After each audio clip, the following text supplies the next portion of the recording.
नमस्कार, मी स्पर्धक कोड क्रमांक 3 आणि माझा आजचा विषय आहे एकाला दुसरा हवाच।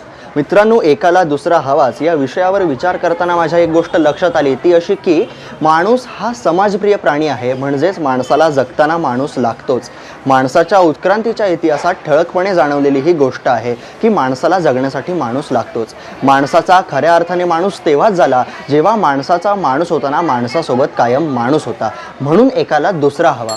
पण याचा विरोधाभासही कुठेतरी जाणवतो, तो असा की एकाचा जीव घेणारा जेव्हा दुसरा असतो किंवा एकाच्या जीवावर उठणारा जेव्हा दुसरा असतो, तेव्हा खरंच माणसाला जगण्यासाठी माणूस हवा का?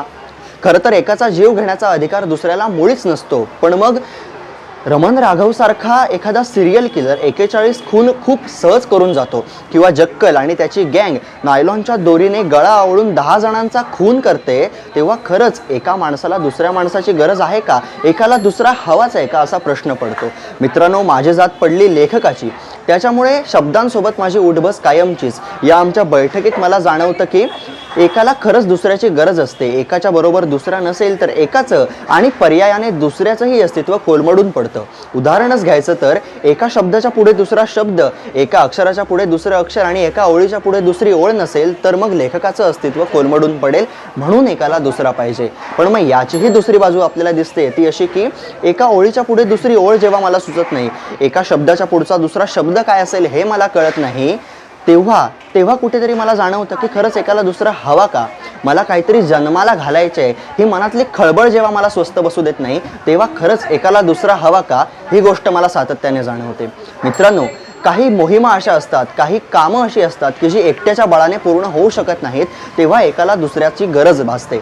उदाहरण घ्यायचं तर महर्षी धोंडो केशव कर्वे यांचं स्त्री शिक्षणाचं कार्य तेव्हाच पूर्ण होऊ शकलं जेव्हा त्यांच्या मागे त्यांच्या पत्नीची खंबीर साथ होती, किंवा शिवाजी महाराजांचं स्वराज्य तेव्हाच उभं राहू शकलं जेव्हा त्यांच्या मागे त्यांच्या आईचा हात होता आणि मावळ्यांची खंबीर पाठिंबा होता। म्हणून एकाला दुसरा हवा ही गोष्ट सतत जाणवत राहते।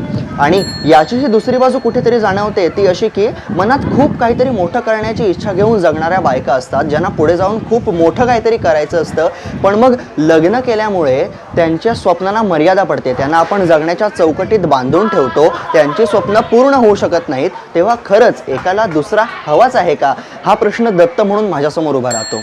मित्रांनो, समर्थ म्हणतात क्रियेविना वाचाळता व्यर्थ आहे, तेव्हा ते तुमच्या विचारांना कृतीची जोड द्या ही गोष्ट अधोरेखित करत असतात, नाहीतर सगळाच प्रसंग बोलाचा भात आणि बोलाची कढी असा होऊन बसेल। तेव्हा मला वाटतं की एकाला दुसरा हवा म्हणजेच तुमच्या विचारांना कृतीची जोड हवी।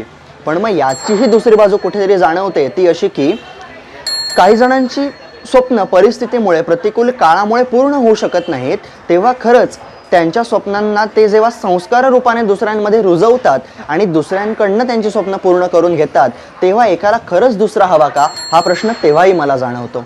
धन्यवाद।